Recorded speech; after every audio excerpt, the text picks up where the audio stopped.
Ahora con ustedes, Tiempo de Estudio Maná.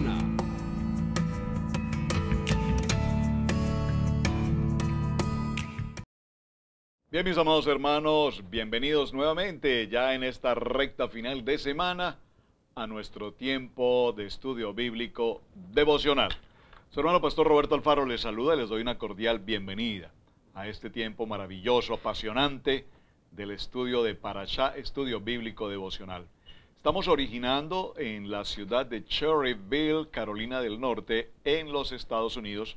Para los hermanos que me han preguntado a través del correo y a través de Facebook, desde dónde estamos originando, en la ciudad de Cherryville, repito, en el estado de Carolina del Norte. Muy bien, ya nuestra recta final, apasionante historia, mucho tema por tratar.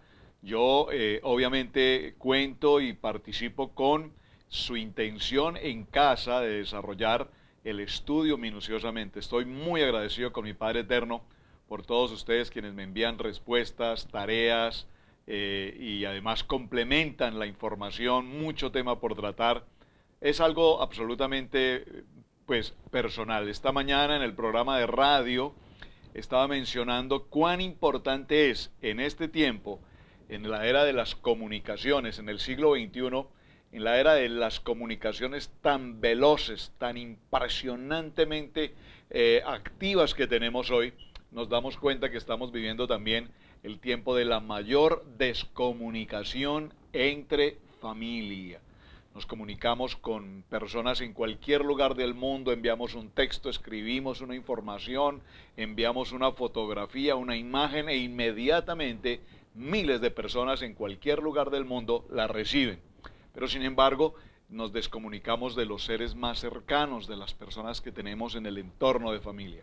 Ya estamos en el tiempo de Shabbat, espero que ustedes en el horario que estoy originando esta producción en el día de hoy, ya tuvimos nuestro tiempo de Shabbat, ya nos reunimos en familia, compartimos los alimentos, compartimos la mesa del Señor, de tal manera que ahora nos vamos a dedicar un tiempo a la palabra, porque esto es Shabbat, precisamente estudiar la palabra, aprender la palabra y amar la palabra. Y esta mañana, repito, en el programa de radio, en Radio Génesis 128, he propuesto a todos los que nos escuchan y ahora en la jornada, a todos quienes nos ven, por favor, regresemos al tiempo de tomar papel y lápiz. El tiempo de las tareas. Yo mencionaba esta mañana recordar a mi mami, a mi madrecita desde cuando era muy niño. Ella en la radio sintonizaba una emisora y en esa emisora daban las clases por radio. Interesantísimo.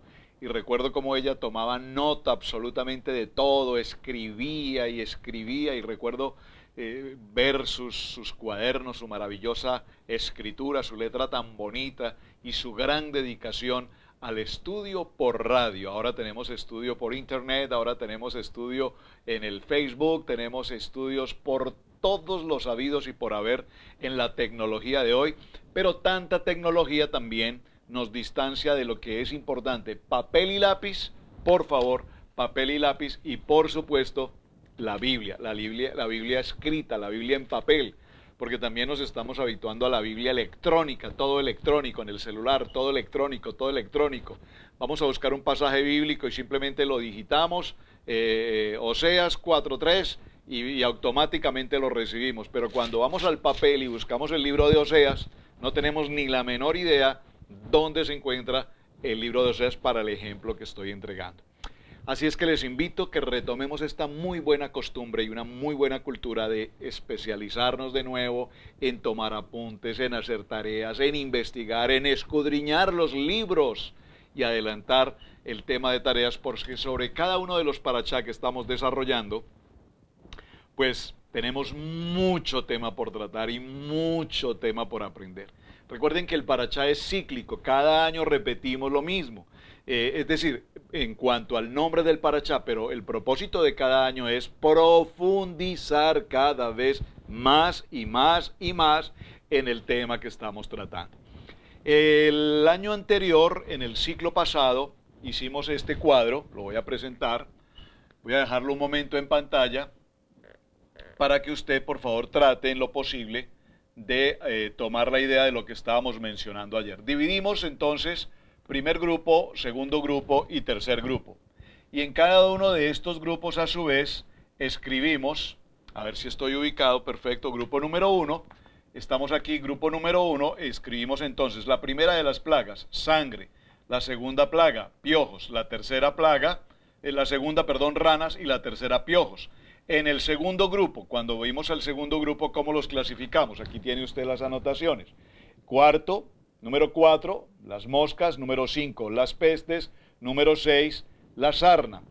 En el cuadro número 3, tercer cuadro, tenemos número 7, el granizo, número 8, las langostas, número 9, oscuridad, y finalmente tenemos la plaga número 10, que es precisamente la muerte de los primogénitos. Ahora, esto lo vimos ya el año pasado, repito, les pedí que fueran ustedes al video, a la enseñanza del año anterior, porque allí nos dedicamos con mayor tiempo a los detalles que toda esta información trae. Pero es necesario retomarla ahora para, obviamente, continuar en la enseñanza. Observen, el primer grupo, si usted leyó puntualmente las que conforman el primer grupo, nos daremos cuenta que tanto la sangre como las ranas como los piojos, todas estas estaban incluidas en el grupo de agua. Sangre en el agua, las ranas y todos los animales que salen del agua hacia la tierra, y posteriormente los piojos, que ahora recuerden que al tomar la vara la arena se convirtió precisamente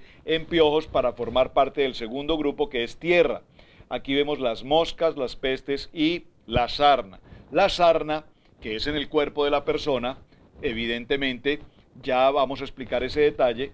Vamos a ver ahora el tercer grupo, que es el aire. En el aire, desde el cielo, vemos entonces el granizo, vemos entonces toda la forma como las langostas invaden completamente los aires, y posteriormente viene una completa oscuridad. Ahora, este cuadro, repito, nuevamente lo voy a colocar un momento allí en la imagen. Espero que usted pueda dar un stop al video, tomar el gráfico y complementarlo ya en casa. Ahora, ¿qué debemos complementar en casa? Recordemos, en la primera gráfica que tenemos del grupo de sangre, nos dimos cuenta que la vara que se utilizó, dijimos entonces, fue precisamente la vara de Aarón, cuando el tema de la sangre. En la segunda peste, que fue las ranas, encontramos que también se sucedió utilizando la vara de Aarón. Y finalmente, cuando vienen los piojos, nos damos cuenta que también se utiliza la vara de Aarón. Ahora, lo importante aquí es ver que las primeras tres, la vara que se utiliza es la vara de Aarón. Entonces usted va a tomar nota frente a cada una de ellas.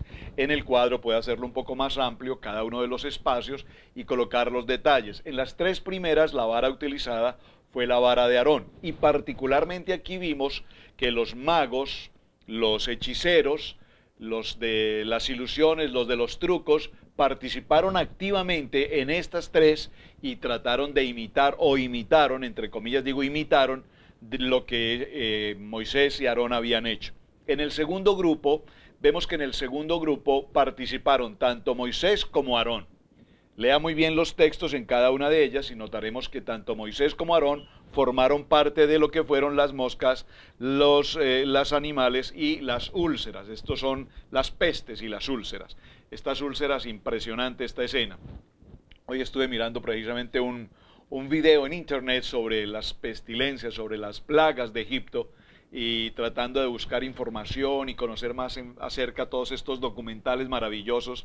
Y cuando presentaron la imagen relacionada con el tema de las úlceras, pues realmente al ver estas imágenes es dantesco, es impresionante. Nosotros lo leemos muy rápidamente, lo pasamos tal vez como muy desapercibido, pero logrando tener algunas de estas imágenes personificadas en estas películas, creo que podemos captar un poco más de cerca realmente lo impresionante, lo asquiento, lo fastidioso, lo torturoso, lo grave que fue realmente todo lo que está sucediendo. Me impresionó mucho la escena de las ranas, impresionante, me impresionó muchísimo la escena de las úlceras, y estas escenas, pues repito, nos permiten tener una idea mucho más clara de lo que realmente pudo llegar a pasar. Finalmente vemos cómo en el tercer grupo, en el que tenemos el granizo, las langostas y la oscuridad o las tinieblas, allí solamente interviene Moisés. Muy importante, solamente interviene Moisés. Y finalmente, en la plaga número 10, definitivamente allí ya no interviene ni Moisés, no interviene Aarón, y por supuesto, solamente la intervención es directamente del Padre Eterno. Ahora, también es importante recordar que después del segundo grupo, entre el primero y el segundo grupo, los magos o los sabios del faraón, ya su trabajo fue menor. Ya ellos notaron que ellos no podían hacer nada con respecto a lo que se estaba sucediendo, y finalmente al llegar al tercer grupo, definitivamente, después de ver a todos esos magos llenos de úlceras, llenos de piojos, sarnosos y todo lo demás, definitivamente desaparecen de la historia. Entonces, el propósito del cuadro, repito, es que haga usted un ejercicio y frente a cada una de estas plagas coloque los detalles que estamos mencionando para que al final tomemos una conclusión. ¿Qué pasó con las tres primeras? ¿Qué relación tienen la número 1, la número 4 y la número 7? ¿Qué relación tienen? Esto se los dejo como tarea. El año pasado lo vimos, no quiero entrar en ese detalle. ¿Qué relación tienen las ranas, las pestes y las langostas? ¿Qué relación tienen los piojos, la sarna y la oscuridad? Porque si usted nota en este punto de los piojos, la sarna y la oscuridad, pues relativamente allí no hay una circunstancia de muerte. Definitivamente los piojos, aparte de ser una situación extremadamente incómoda y molesta, pues no pasaría de allí. En cuanto a la sarna, pues la sarna es una circunstancia muy fastidiosa, extremadamente, creo yo, demasiado horrorosa, si puedo usar esta expresión, pero finalmente pues de sarna tampoco nadie va a morir. Y en cuanto a la oscuridad, pues de oscuridad nadie muere, pero lo que sí quiero significar es que todos estos tres, si los observamos, tienen que ver con un efecto particularmente emocional, es decir, como que cada una de ellas afecta hasta lo más profundo del sentimiento. Es decir, aquí prácticamente estas plagas cumplen un efecto de carácter psicológico. Si podemos mirar este cuadro tan interesante, nos daremos cuenta entonces cómo también podríamos concluir que todo el trabajo, recuerden que el Padre Eterno Hashem dijo, levantaré y enviaré a mis ejércitos para rescatar a mi pueblo, a mi primogénito. Y aquí lo podemos notar en qué sentido. Podemos notar que evidentemente Yahweh envía sus ejércitos y sus ejércitos atacan por agua, por tierra y por aire. Y si miramos este ejercicio tan interesante, nos daremos cuenta que es justamente la forma como en el tiempo del siglo XXI, un ejército cuando enfrenta a otra nación o estas guerras entre naciones, pues definitivamente los ejércitos deben estar preparados tanto en tierra como en aire como en agua. Y ahí tenemos la fuerza aérea, entonces tenemos la infantería, la artillería, la fuerza naval, la artillería, todos esos ejércitos están unidos entre sí. Muy bien, esta es como para que usted tenga el cierre y la conclusión en su estudio personal de lo que estamos tratando. Quiero pedirles por favor que a continuación me acompañe por un momento. Vamos a ir al Salmo 78, por favor. Observen el Salmo 78. A propósito, que el libro de los Salmos, Tefilín, el libro de los Salmos, cuando estudiamos los Salmos nos damos cuenta que prácticamente toda la Torá está escrita, narrada, si puedo decir entre comillas, interpretada en el libro de los Salmos. Y el Salmo 78, si miramos el verso 44, por favor observe que allí justamente vamos a encontrar la historia que estamos tratando de las plagas. Recordemos que Yahweh no las mencionó como plagas, las mencionó como señales y maravillas. Capítulo 4 y capítulo 7 de Shemot que acabamos de estudiar, allí aparece señales y maravillas. Las mencionamos como plagas, obviamente, repito, como consecuencia de ver el efecto que produce todo este tipo de situaciones. Verso 44, libro de Salmos, capítulo 78, verso 44, dice: y volvió sus ríos en sangre, plaga número 1, y sus corrientes para que no bebiesen.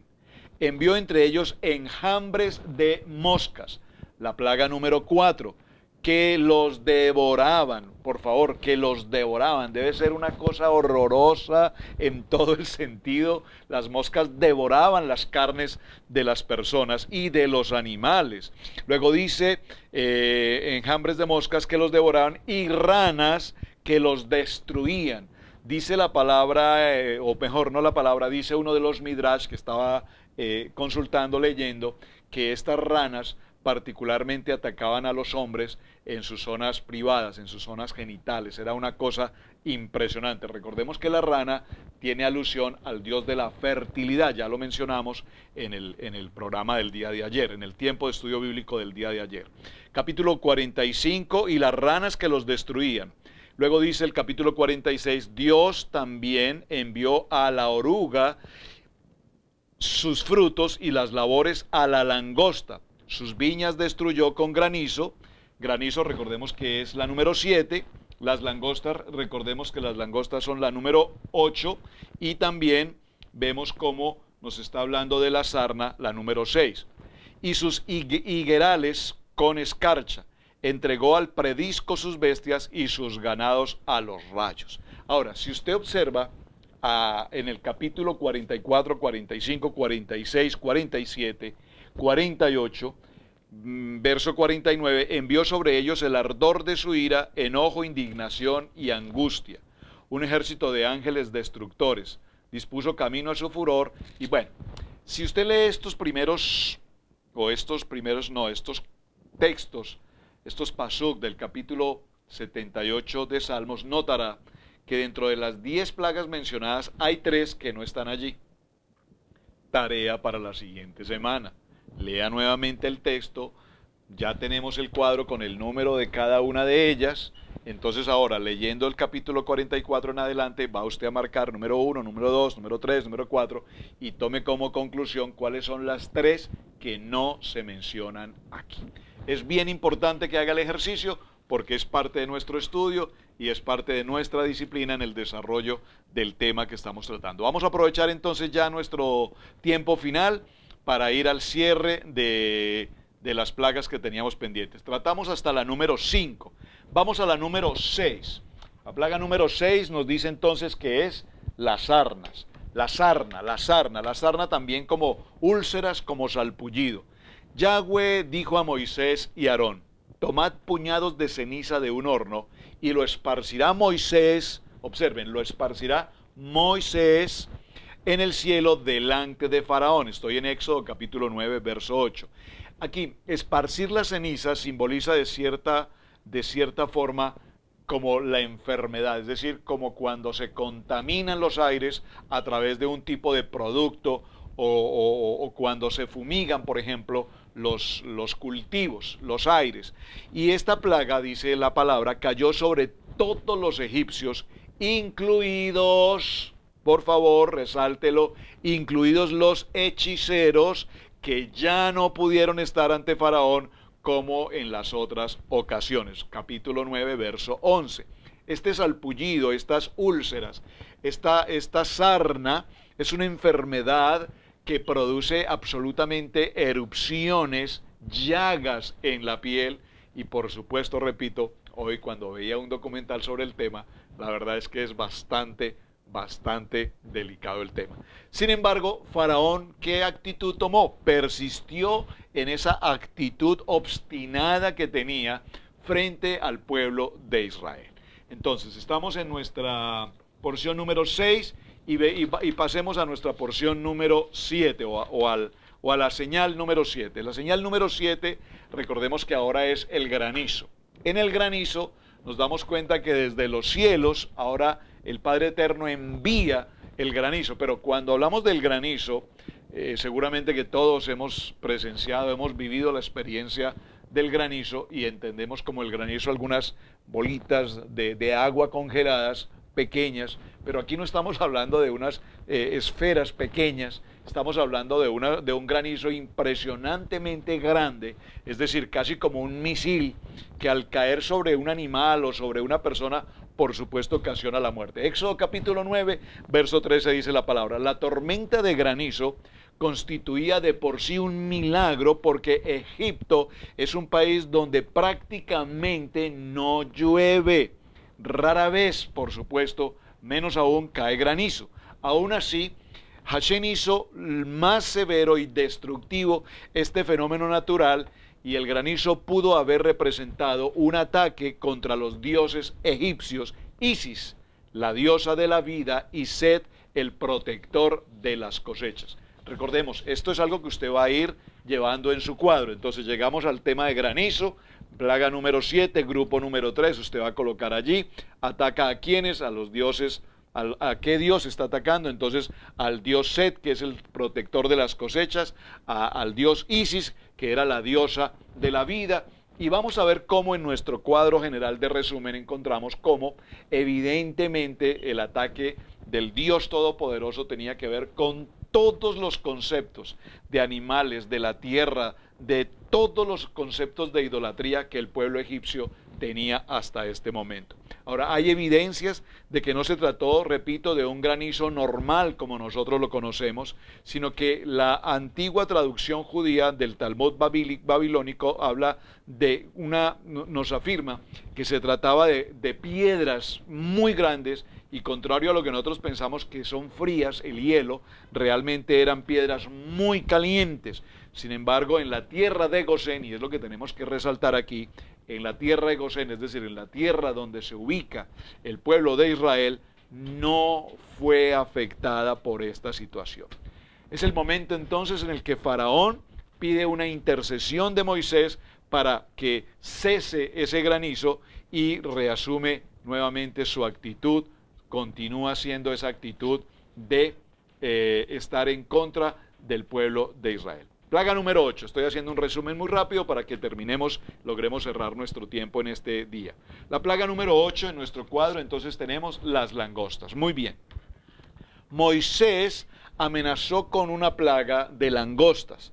Los siervos de Faraón advirtieron al monarca de Egipto que estaba definitivamente ya devastado ante todo lo que estaba sucediendo. Estoy en el libro de Éxodo capítulo 10, verso 7. Sin embargo, al anunciarles Moisés lo que iba a suceder, era con el propósito de que el pueblo se apartara junto con todas sus posesiones, ganados, bienes. Fue el momento en el que Faraón negó nuevamente que el pueblo de Israel saliera a adorar a Dios. Estoy en capítulo 9, versos 1 al 20, léalo detenidamente en casa, por favor. Ahora, la langosta vino y se comió lo que quedó de todas las cosechas tras el paso de esta tremenda tormenta de granizo, y por supuesto coloca en una posición de peligro la supervivencia. Recordemos que ya fue afectado las aguas, los ríos, el comercio, la pesca, el alimento, la actividad económica, la salud de los seres, las enfermedades, la pestilencia. Todo absolutamente ahora es un caos en la vida del pueblo egipcio. Interesantísimo, repito, porque Gosén está completamente normal. Y llegamos a nuestra plaga número 9, o digámoslo mejor, como el Padre lo indicó en el capítulo 7 y en el capítulo 4, a la señal y a la maravilla número 9. ¿Cuál es? El tiempo de las tinieblas. Hubo densas tinieblas sobre toda la tierra de Egipto durante 3 días. Observen por favor aquí la importancia de ese 3 días. 3 días tiene una representación bíblica importantísima. Solo voy a mencionar 1, 2, Abraham, Isaac y Jacob, los 3 patriarcas. Recordemos otra característica de 3. Por ejemplo, Noé tuvo 3 hijos. Adán, 3 hijos. Bueno, hay muchas características que podríamos mencionar, repito, con el número 3. Ninguno vio a su prójimo, ni nadie se levantó de su lugar en 3 días. Mas todos los hijos de Israel tenían luz en sus viviendas. Éxodo capítulo 10, verso 22. Por favor, espero que comprenda lo que estoy tratando de enseñarles. Aunque hay una oscuridad total en todo Egipto, recuerden, Gosén es un lugar dentro de Egipto, pero sin embargo el pueblo de Israel en Gosén tenían luz. Recordemos que aquí luz, ¿qué representa? Luz está representando la palabra, luz que está representando la Torá, luz está representando a Yeshua. Yo soy la luz. Es bien importante este aspecto que tenemos que considerar. Se trata entonces de unas tinieblas que se podían sentir, no solamente era la oscuridad, sino que eran tan densas que prácticamente al rozar con el cuerpo se podían, repito, percibir, se podían sentir. Y Faraón entonces llama a Moisés dándole la autorización para que los israelitas salieran con sus esposas y sus hijos, pero tenían que dejar tras de sí sus rebaños y todas sus manadas. Moisés no estuvo de acuerdo, tenía que partir con absolutamente todo. Así es que no quedará ni una pezuña en Egipto que pertenezca al pueblo de Israel. Así iba a ser la redención del pueblo de Israel. Faraón se encolerizó y exclamó: guárdate que no veas más mi rostro, porque en cualquier día que vieres mi rostro morirás. Moisés replicó: bien has dicho, no veré más tu rostro. Éxodo capítulo 10, verso 29. Y ya en el cierre, en el capítulo 11, versos 4 y 8, se afirma claramente que Moisés advirtió a Faraón de la muerte de los primogénitos. Ello hubiera podido ser en aquella misma audiencia por un mensaje directo de parte de Dios. Moisés salió encolerizado de la presencia de Faraón. ¿Qué es importante aquí, hermanos?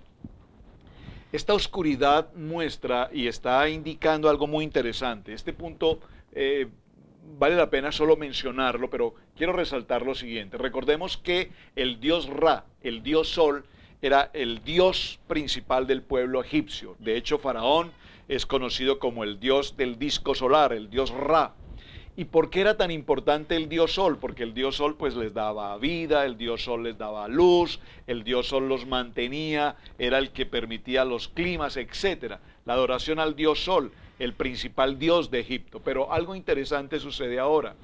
Dios Todopoderoso envía esta densa oscuridad con el propósito de mostrarle definitivamente al pueblo egipcio y particularmente al faraón que el Dios Todopoderoso, Él es Dios por encima de cualquier astro solar, lunar, las estrellas, porque Él fue quien precisamente creó los cielos y creó la tierra y todo lo que en ella hay.